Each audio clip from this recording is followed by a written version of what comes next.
Alveoli का structure, ये सब कुछ हो चुका है। तो अभी इस पूरा नेटवर्क जो हमने स्टडी किया है कि trachea, bronchi, bronchioles until alveoli, यहाँ पे जो एयर जाती है इसके वॉल्यूम्स की अब हम बात करेंगे आज। सो जो हम टॉपिक स्टार्ट कर रहे हैं that is pulmonary volumes and capacities, जहाँ पे पहले हम वॉल्यूम्स की बात करेंगे।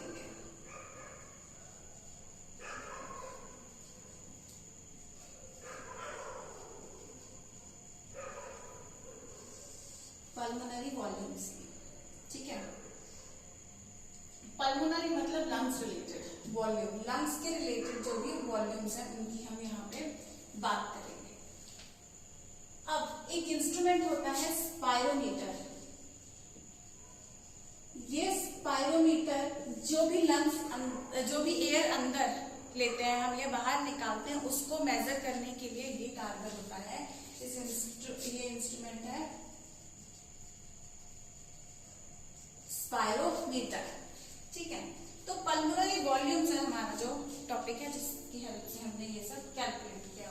पल्मोनरी वॉल्यूम्स है जो हमने इसकी हेल्प से ज्यादातर कैलकुलेट किए हैं, ठीक है। लेकिन ये सिर्फ उस एयर को कैलकुलेट कर सकता है या मेजर कर सकता है जो बाहर आती है या अंदर जा रही होती है। तो अभी हम जो पल्मोनरी वॉल्यूम स्टार्ट कर रहे हैं, वहां पे सबसे पहला वॉल्यूम जिसकी हम बात करेंगे वो हम बात करेंगे tidal volume.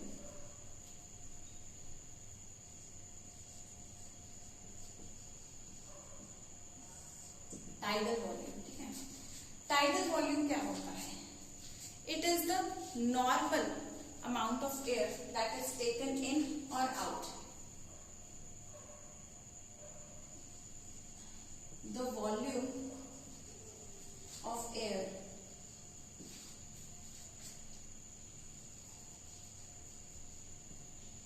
taken in or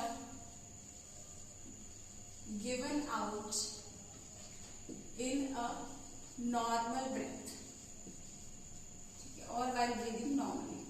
तो नॉर्मली जितना हम इनवॉलंटरली बिना सोचे समझे जो सांस हम अंदर लेते हैं या बाहर निकालते हैं बिना सोचे समझे, जैसे मैं आपसे बात कर रही हूँ या हम आइडियली बैठे अपने पढ़ाई कर रहे हैं, उस टाइम पे हम सोच के सांस तो नहीं लेते हैं कि कितनी अंदर लेनी है कितनी बाहर निकालनी है। उस टाइम पे बिना सोचे समझे हम कितनी अमाउंट ऑफ, कितनी वॉल्यूम ऑफ एयर हम अंदर ले रहे हैं और कितना वॉल्यूम बाहर निकाल रहे हैं, that is equal. Air taken in and air given out, inhaled in and exhaled out, both of them are equal and it is equal to 500 millilitres. ये बात आधा लीटर इसकी कैपेसिटी है।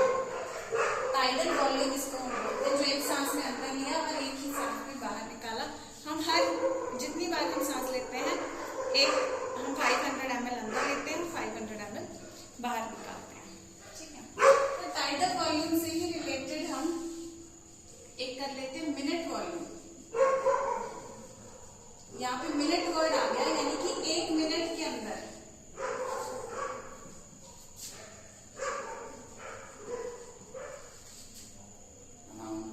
Volume of air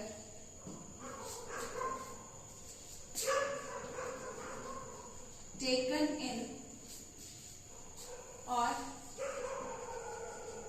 given out per minute. 1 minute के अंदर कितनी लेते हैं, that is known as minute volume. अब इसको कैलकुलेट करने के लिए हमें पहले देखना होगा कि हम 1 मिनट में कितनी बार सांस लेते हैं, नंबर ऑफ ब्रेथ्स, कितनी बार सांस लेते हैं पर मिनट।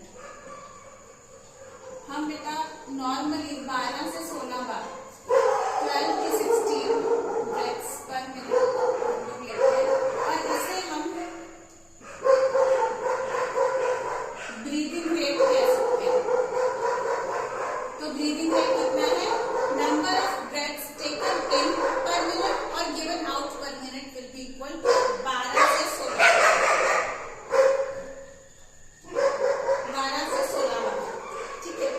तो मिनट वॉल्यूम हम कैसे कैलकुलेट करेंगे?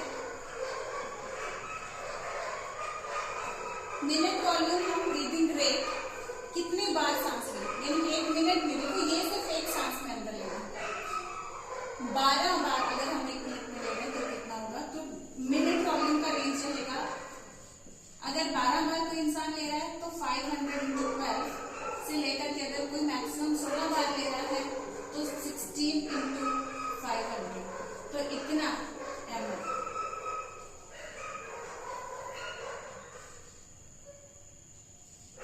6000 से 8000 मिलीलीटर हो गया मिनट वॉल्यूम। ठीक है बेटा, सो ये हो गया मिनट वॉल्यूम। इसके बाद एक टर्म आती है इंस्पिरेटरी रिजर्व वॉल्यूम।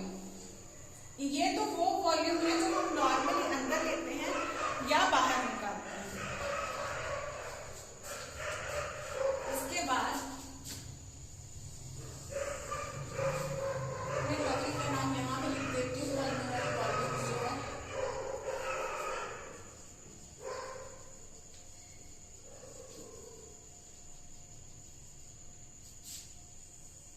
ठीक है, तो अभी हम नेक्स्ट टर्मिनोलॉजी की बात करेंगे।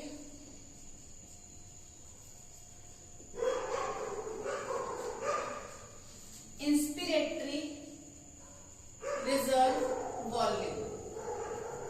अब बेटा एक चीज ध्यान दो, यहाँ पे हम कह रहे हैं स्पायरोमीटर से हम इसको मेजर कर रहे हैं।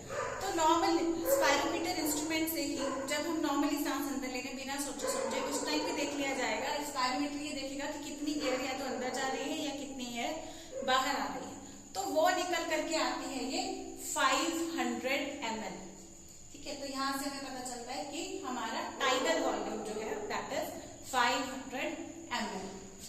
ठीक है, और फिर उसी को हमने देख लिया कि अगर कोई इंसान 12 बार सांस अंदर ले रहा है, 12 है ब्रीदिंग रेट, तो वो 500 इंटू 12 हो गया, उसका मिनट वॉल्यूम हो गया 6000 मिलीलीटर। कोई 16 बार ले रहा है तो उसका हो गया 16 इंटू 500, क्योंकि 16 टाइम्स ले रहा है, 1 टाइम 500, 16 टाइम्स 16 इंटू 500, तो 8000 मिलीलीटर। ठीक है, तो 6000 टू 8000 मिलीलीटर ये हो गया minute volume. Then inspiratory reserve volume. यहाँ पे बात आ रही है रिजर्व की। इंस्पिरेशन हो रहा है, एक हो रहा है रिजर्व। रिजर्व करना यानी कि कोई बुक कर लेना, यानी कि ये जगह नॉर्मल इस्तेमाल नहीं हो रही, लेकिन अगर किसी को एक्स्ट्रा इंस्पिरेशन करनी हो तो फिर वो इस वॉल्यूम का इस्तेमाल करेगा। कैसे? देखो, जब whenever you are to jump into a swimming pool, तो लोग कैसे करते हैं, ज्यादा एक्स्ट्रा सी हवा अंदर ले लेते हैं। ठीक है, और फिर जंप करते हैं, है ना। तो वो एक्स्ट्रा हवा जो जबरदस्ती ली गई वो तो नहीं हम बिना सोचे समझे हुई, तो वो जो उसको पता है कि I have to jump into the pool, तो उसने एक्स्ट्रा हवा अंदर ली करके, वो जो एक्स्ट्रा ली, देखो 500 के बाद एक्स्ट्रा ली। ठीक है, 500 इंक्लूडिंग नहीं, 500 लेने के बाद आफ्टर टेकिंग इन नॉर्मल, उसके बाद जो एक्स्ट्रा ली उसको हम बोलेंगे inspiratory reserve volume.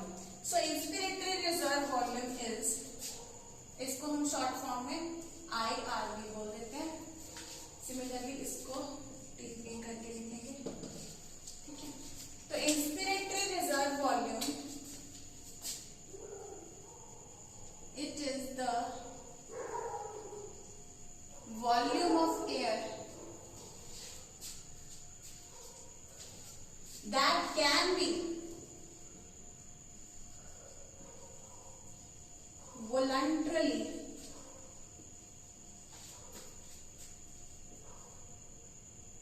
taken in। देखो taken in के लिए हम और क्या टर्म यूज कर सकते हैं, that can be voluntarily taken in, inhaled और voluntarily inspired। इंस्पिरेशन है, इंस्पिरेशन हम बोलते हैं एयर अंदर लेने को और एयर बाहर निकालने को एक्सपायरेशन। ठीक है, air is taken in case of inspiration and given out in case of expiration. तो एक्सहेलेशन, इनहेलेशन भी बोल सकते हैं इंस्पिरेशन की जगह पे हम, और एक्सपिरेशन की जगह एक्सहेलेशन। ठीक है, तो it is what is inspiratory reserve volume. Reserve वो volume of air that can be voluntarily taken जिसको जबरदस्ती अंदर लिया जा सकता है, फोर्सफुली इनफैक्ट, वॉलंटरली और टेकन इन, इनहेल्ड इन और इंस्पायर्ड इन। यहाँ इसकी जगह कोई भी एक टर्म यूज कर लो, ठीक है। तो it is the volume of air that can be voluntarily inspired in after taking इन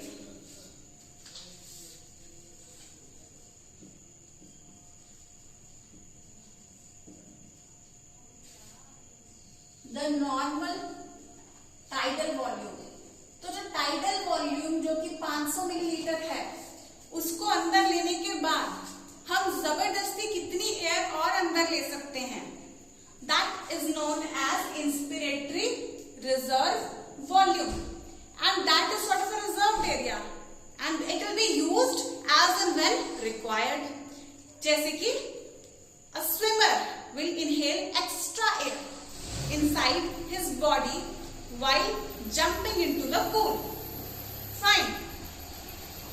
अब कितना आप लोग देखो नॉर्मल सांस ले रहे हो, डोंट इवन थिंक, लेकिन लेके देखो आपको कितना लगता है, अगर कितना लगता है कि इसका वॉल्यूम होगा। दिस वाज 500, इसके कंपैरेटिवली कितना एयर आप अंदर ले सकते हो, ऐसे करके देखो, इंस्पायर करके देखो, बहुत ज्यादा अमाउंट लगेगा आपको अंदर ले सकते हैं। सो इंस्पिरेटरी रिजर्व वॉल्यूम की वैल्यू है नियरली 2500 ml से लेकर के 3000 ml तक, मेनली 2500 ml की वैल्यू इसमें जाती है, ठीक है। That is inspiratory reserve volume. इतनी हवा जबरदस्ती अंदर ली जाती है, that can be voluntarily taken in forcefully, also we can say, जबरदस्ती अंदर ली जाती है, ठीक है। वॉलंटरली ज्यादा बेटर लगेगा वैसे मैं आपको नोट कर सकते हैं ब्रैकेट में कहीं कि इसको अपने आप नहीं जा रही है, it can be taken in deliberately, that is inspiratory reserve volume, क्योंकि फिर ज्यादा एयर चाहिए होगी अंदर, सो दैट इज व्हाई, बिकॉज कुछ टाइम में वो इतना रेगुलरली ब्रीदिंग नहीं कर पाएंगे, तो इस टाइम के लिए ये रिजर्व है, ठीक है। सो that is inspiratory reserve volume.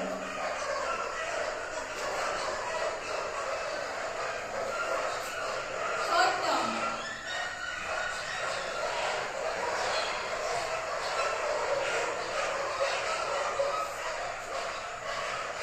Expiratory reserve volume.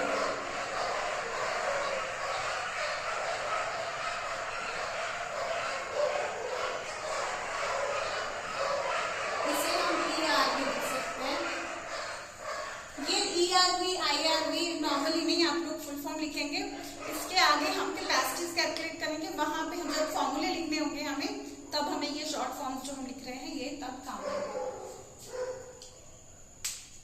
ठीक है। तो एक्सपिरेटरी रिजर्व वॉल्यूम। अब इंस्पिरेशन के लिए एक जगह बुक थी कि भाई इतनी जगह जो है, इतना वॉल्यूम जो है वो और लिया जा सकता है अंदर एज एंड व्हेन रिक्वायर्ड, लेकिन नॉर्मल एक्सपिरेशन के बाद भी, can you imagine, normal expiration के बाद भी कुछ एयर अंदर होती है जिसको बाहर निकाला जा सकता है जबरदस्ती, ऐसी एयर, ठीक है। तो आप करके देखो नॉर्मली आप लोग जैसे सांस अंदर ले लियो, आई विल इनहेल इन, उसके बाद जबरदस्ती अंदर लो, you will get inspiratory reserve volume, और ये लेने के बाद आप नॉर्मल जैसे आप देखते हो कि उस इंस्पिरेटरी रिजर्व वॉल्यूम को बाहर निकाल दो, नॉर्मल ब्रीदिंग स्टार्ट कर दो, उसके बाद नॉर्मल एक्सलेशन के बाद जबरदस्ती बाहर निकाल के देखो कितने निकाल सकते हो, you will get an answer कि ये जो एक्सपिरेटरी रिजर्व वॉल्यूम है ये इससे हाफ से भी कम जाता है बाहर, एक्सपिरेटरी रिजर्व वॉल्यूम। तो इसकी वैल्यू आती है नियरली 1100 के आसपास, एक्सपिरेटरी रिजर्व वॉल्यूम, ठीक है। तो इससे हाफ से भी कम जाएगा। अभी I am going to rub this. Inhalation inspiration means taking in of air, exhalation expiration means giving out of air, okay. I will rub this terminology because I have to write this one here. So expiratory reserve volume, it is the volume of air that can be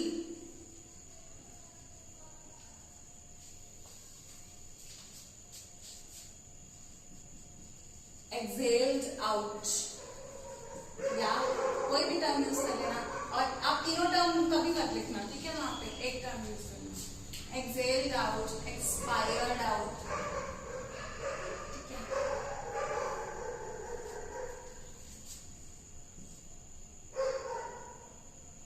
after normal expiration,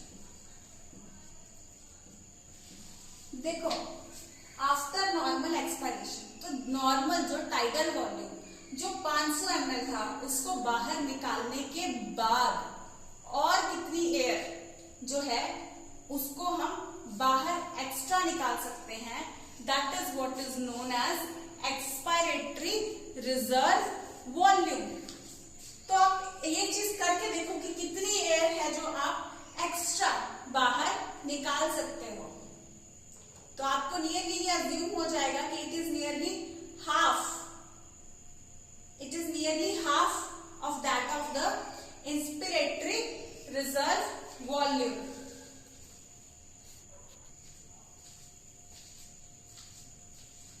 तो it will be nearly less than half. तो कितना हो गया इसका value, expiratory reserve volume का value हो जाएगा nearly 1000 to 1100 millilitres. तो इससे हाफ से भी कम है, देखो, ठीक है। तो inspiratory reserve volume which is reserved and extra air अंदर ली जा सकती है after taking in normal 500 ml। Then expiratory reserve volume that can be given out after giving out normal 500 ml, ठीक है। अब एक चीज स्पेशल ध्यान में रखनी है कि इस जब टाइडल वॉल्यूम हम अंदर लेते हैं तो हम लोग बिल्कुल फोर्स नहीं लगाते हैं, बिल्कुल वॉलंटरी इसको नहीं करते हैं, बट हैपेंस टोटली इनवॉलंटरी। लेकिन ये दोनों फोर्सफुली होते हैं, ठीक है, फोर्सफुली। बेशक यहाँ पे आप लोग देख लो that can be forcefully taken, voluntary की जगह forcefully that can be forcefully taken in or inside. Similarly,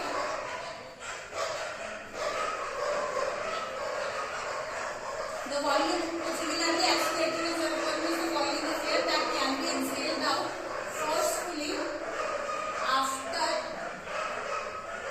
exhaling the normal tidal volume after excelling. देखो इसमें भी ये 500 ml इंक्लूड नहीं हो रहा और इसमें भी वो 500 ml इंक्लूड नहीं हो रहा। 500 ml अंदर लेने के बाद कितनी अंदर ले सकते हैं, that is inspiratory reserve volume. और 500 ml बाहर निकालने के बाद, कंफ्यूज मत कर देना किसी में शायद इंक्लूड हो गया, इसमें वो इंक्लूड नहीं हुआ। इसको अंदर लेने के बाद कितनी अंदर ले रहे हैं, दैट इज दिस मच। और इसे बाहर निकालने के बाद कितनी बाहर निकाल रहे हैं, that is expiratory reserve volume. अब हम जबरदस्ती एयर बाहर निकालते हैं। क्या जबरदस्ती एयर बाहर निकाली है जो, देखो नॉर्मली हमने सांस अंदर ली, टाइडल वॉल्यूम अंदर लिया, फिर बाहर निकाला, टाइडल वॉल्यूम बाहर निकाला, उसके बाद हमने जबरदस्ती एक्सपिरेटरी रिजर्व वॉल्यूम भी बाहर निकाल दिया।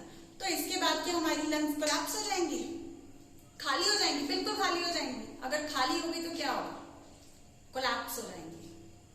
सो there has to be some amount of air still present inside the lungs. Reason, ताकि लंग्स कोलैप्स ना करें, ठीक है। सी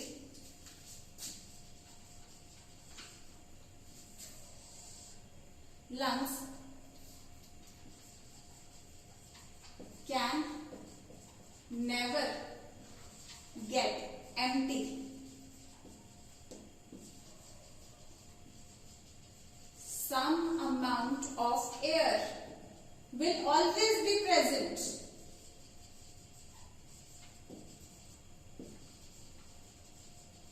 in the lungs, ताकि जहां पे लंग्स में एयर थोड़ी बहुत बची रहेगी, क्योंकि एक्सचेंज जो यहां से ब्लड के साथ हो रहा है, ताकि वो एक्सचेंज चलता रहे। अगर ये बिल्कुल खाली हो जाएगा, एक्सचेंज खत्म हो जाएगा, human being can even collapse. पहले लंग्स कोलैप्स करेंगे क्योंकि वैक्यूम क्रिएट हो जाएगा सारी की सारी। अगर एयर बाहर निकल गई ट्यूब से तो एकदम से उसमें जो प्रेशर बना हुआ था एकदम से यू कोलैप्स हो जाएंगी सारी की सारी जो ये ट्यूब्स हैं, ब्रोंकियल ट्यूब्स वगैरह, ये यू कोलैप्स हो जाएंगी। और अगर हम कोलैप्सिंग की भी बात ना करें तो कुछ अमाउंट ऑफ एयर उतना होना चाहिए अंदर कि जो एक्सचेंज है ब्लड के साथ वो चलता रहे, वो कंटिन्यू रहे, वो ना रुके। तो this much amount of air, चाहे हम जबरदस्ती एयर बाहर निकाल दें लेकिन फिर भी there will be some air, some amount of air will still be present, yeah, will always be present in the lungs even after the forceful expiration, and that air is known as residual volume.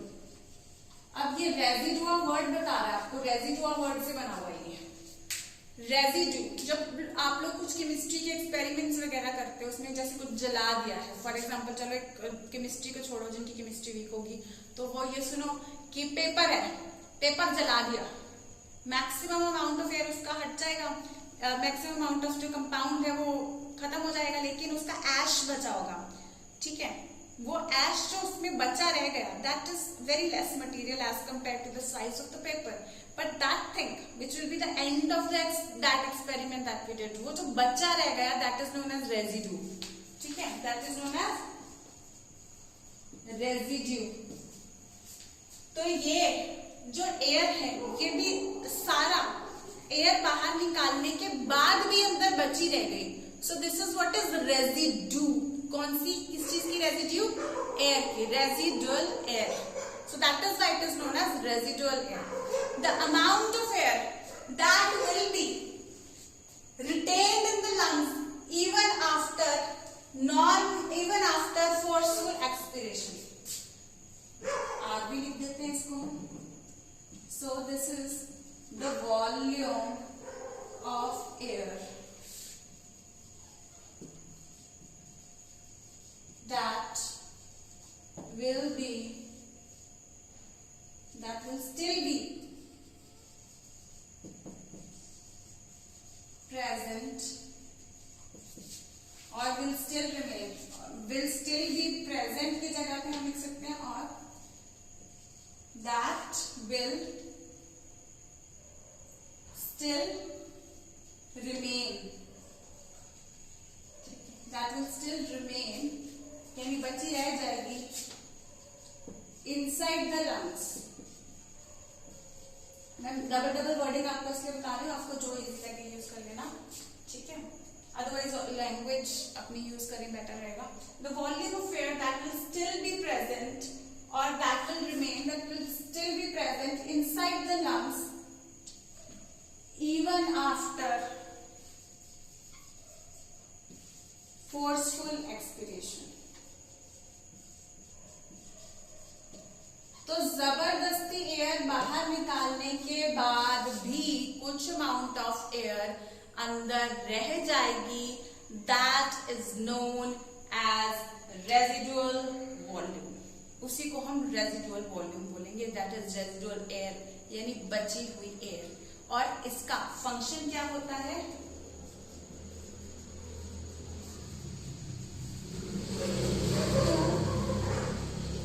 Continue the exchange, ताकि जो exchange है इसका air के साथ, blood के साथ, वो चलता रहे। जो मैंने आपको बताया सेम चीज ही लिख रही हूँ, थोड़ा दूर लिखा था।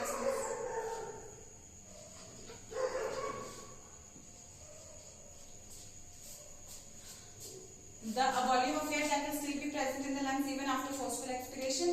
So मेन कारण क्या है? जो एयर अंदर रह गई है, फॉर एग्जाम्पल हमने जबरदस्ती सारी बाहर निकाल दी जितनी हम निकाल सकते थे, लेकिन जो एक्सचेंज चलता है इसके ब्लड वेसल्स के साथ, वो एक्सचेंज ना रुके क्योंकि बॉडी को लगातार सप्लाई चलती रहती है। तो बॉडी को सप्लाई रुकनी नहीं चाहिए because it is a living function. तो वो लिविंग बॉडी है तो वो फंक्शन रुकने नहीं चाहिए, उसके लिए ये सप्लाई चलती रहनी चाहिए। सो उसके लिए यहाँ पे एक्सचेंज चलता रहता है। So as to continue the exchange the residual volume must be present inside the lungs. And assume करो, देखो जबरदस्ती अंदर इतनी ले सकते थे, जबरदस्ती बाहर इतनी, तो अज्यूम करो कितनी होगी नियरली जो अंदर पड़ी रह गई होगी, दैट इज रेजिडुअल वॉल्यूम आता है नियरली 1000 to 1100 to 1200 milliliters।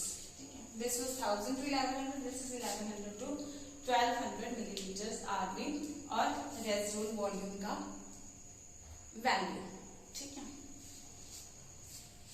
तो क्या किया हमने, नॉर्मल अंदर कितनी ले सकते हैं एक ब्रेथ में, एक सांस में, और नॉर्मल कितनी बाहर छोड़ सकते हैं, they both are equal 500 ml। Minute volume, एक मिनट के अंदर कितना ले सकते हैं, एक मिनट के अंदर कितना बाहर निकाल सकते हैं। ठीक है, तो वो अगर हम 12 बार सांस ले रहे हैं तो 12 into 500 कर देंगे, यानी कि 6000 milliliter of air can be taken in per minute, और 8000 milliliter of air can be taken in per minute। So and this value is known as minute volume, यानी कि in 1 minute volume of air that can be taken in or exhaled out per minute। taken in की जगह फिर से आप inhaled in बैठे कर लो words, inhaled in, वो भी करना है, taken in भी करो क्योंकि वहां पे inhalation exhalation करवा दिया मैंने आपको, तो ब्रैकेट में ये चीज भी लिख लो, inhaled in और exhaled out। ठीक है, taken in के साथ में inhaled in, exhaled out in long breathing। ठीक है, ब्रीदिंग का फिर से मतलब taking in air and giving out air। ठीक है, taking in oxygen and giving out carbon dioxide, anything, take सांस अंदर लेना, सांस छोड़ना, दैट इज सिंपली ब्रीदिंग। अब जो ये टाइडल वॉल्यूम है, ये वो है जो हम एक बार में अंदर ले रहे हैं, तो इस टाइडल वॉल्यूम को भी क्यों ना कैटेगराइज कर लें। ट्रैकिया से आता है, ऊपर से nose, nasal chamber, nasal cavity, nasal chamber, pharynx, larynx, trachea. Trachea से primary bronchi, secondary bronchi, secondary से tertiary, lobular bronchioles, terminal bronchioles, respiratory bronchioles, alveolar duct, alveoli, है ना। तो ये सारे ब्रांचेस के साथ यहाँ पे अगर आप देखोगे तो एक्सचेंज जोन यानी कि रेस्पिरेटरी ब्रोंक्यूल, एल्वियोलर डक्ट और एल्वियोलाई में एक्सचेंज होगा सिर्फ, लेकिन एक बार एक सांस में देखो 500 ml एक सांस में, 500 ml एक सांस में जब अंदर आए, यहाँ तक अकोमोडेट हो गई। ठीक है, तो एक्सचेंज में क्या 500 ml पार्टिसिपेट करेगी, अज्यूम करके देखो, कुछ अमाउंट ऑफ एयर तो ऐसी होगी ना जो यहाँ तक देखो अंदर आई, वॉल्यूम ऑफ एयर जो यहाँ तक अंदर आई, लेकिन एक्सचेंज में कुछ गई और बाकी की बाकी, जैसे यहाँ से यहाँ पे जो कार्बन डाइऑक्साइड इसने ब्लड से ली है उसको जब बाहर निकालना होगा तो यहाँ की कुछ एयर तो बिना एक्सचेंज में पार्टिसिपेट किए ये तो बाहर चली जाएगी। तो यहाँ पे जो बाकी के ट्रैक में रेस्पिरेटरी जोन के अलावा जो एयर कंडक्टिंग जोन में रह करके ही, जब यहाँ कंडक्टिंग जोन में आकर के कंडक्टिंग जोन से ही बाहर चली जाएगी, जो एक्सचेंज में पार्टिसिपेट नहीं करेगी, तो वो क्या रेस्पिरेशन में पार्टिसिपेट कर रही है? नहीं, तो वो एक तरीके से डेड स्ट्रक्चर का काम कर रही है। तो उस एयर को हम बोलेंगे डेड स्पेस वॉल्यूम। तो यहाँ पे हम टाइडल वॉल्यूम को दो हिस्सों में बांट लेते हैं। टाइडल वॉल्यूम 500 ml है, इसको दो हिस्सों में बांट लेते हैं। डेड स्पेस वॉल्यूम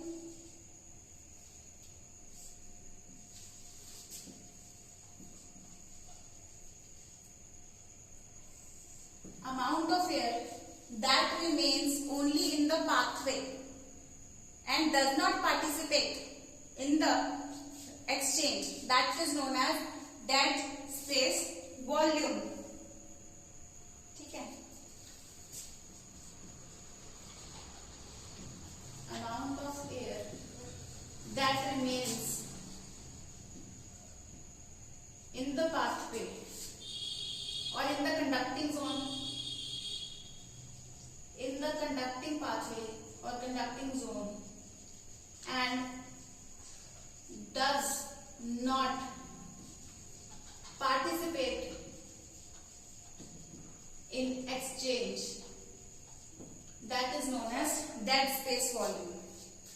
बेटा देखो, आपको क्या लग रहा होगा कौन सा ज्यादा है? इतना बड़ा जो पाथवे हमने ड्रॉ किया, जैसे यहाँ पे ब्रांचेस, इसकी ब्रांचेस, देन आगे branches, then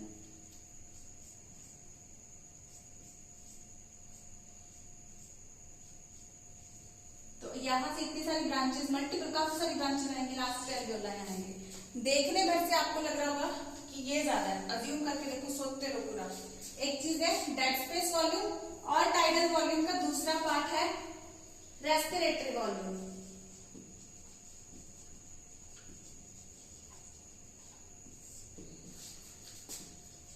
That amount of air or that part of tidal volume that participates in exchange function, that is known as respiratory volume. अब एल्वियोलर, मैं रिमाइंड करवाऊंगी आपको कि यहाँ पे एल्वियोलर स्ट्रक्चर्स गोल क्यों बनते हैं? सरफेस एरिया बढ़ाने के लिए, और ये सैक लाइक स्ट्रक्चर्स होते हैं मैक्सिमम एयर अकोमोडेट करने के लिए। तो 500 ml का बड़ा हिस्सा रेस्पिरेटरी जोन में जाएगा और छोटा हिस्सा डेड स्पेस वॉल्यूम में आएगा, यानी कि डेड स्पेस वॉल्यूम होगा नियरली सिर्फ 150 ml और रेस्पिरेटरी वॉल्यूम होगा नियरली 350 ml, 350 ml। ठीक है, तो ज्यादा कौन सा है? हालांकि पाथवे हमें डेड स्पेस का ज्यादा लग रहा है, बट वो वॉल्यूम उतना नहीं होगा, वो ट्यूब्स में ही रह जाएगा। That remain in the tubes और कंडक्टिंग पाथवे, एंड वैसे ही बाहर आ जाता है, रिमेन्स और जस्ट पासिस थ्रू इट, और उसी से बाहर आ जाता है। देन और रेस्पिरेटरी वॉल्यूम जो एग्जैक्ट यहाँ तक पहुंच पाता है, क्योंकि यहाँ पे एक्सचेंज भी तो शुरू हो जाता है ना, तो यहाँ पे मैक्सिमम पुश हो जाता है। 350 ml नियर अबाउट एक्सचेंज में पार्टिसिपेट करता है, उसका जो रेस्पिरेटरी एक्सचेंज हो रहा है गैसेस का, उसमें वो पार्टिसिपेट कर रहा है। ठीक है, तो ये हमारा पल्मोनरी वॉल्यूम्स कंप्लीट होता है। इसके बाद हम पल्मोनरी कैपेसिटीज करेंगे, वो जो ये याद करने के बाद ही आपको समझ आएगा। ठीक है, तो आपने नेक्स्ट लेक्चर में पढ़ किया है इसके बारे में, एक बार मैं क्विकली रिवाइज करा देती हूँ। टाइडल वॉल्यूम जो एक सांस में अंदर लेना और एक सांस में बाहर छोड़ना, नियरली दोनों बराबर होते हैं, 500 ml। मिनट वॉल्यूम, एक मिनट में कितना अंदर लिया है या बाहर निकाला, दोनों इक्वल होते हैं। 12 × 500, अगर 12 बार सांस अंदर ले रहे हैं, अगर 13 बार ले रहे हैं तो 13 × 500 हो जाएगा, 14 बार ले रहे हैं तो 14 × 500 हो जाएगा। ठीक है, वो 7000 हो जाएगा अगर किसी का ब्रीदिंग रेट है। उस हिसाब से आपको क्वेश्चन भी आ सकता है कैलकुलेट करने के लिए।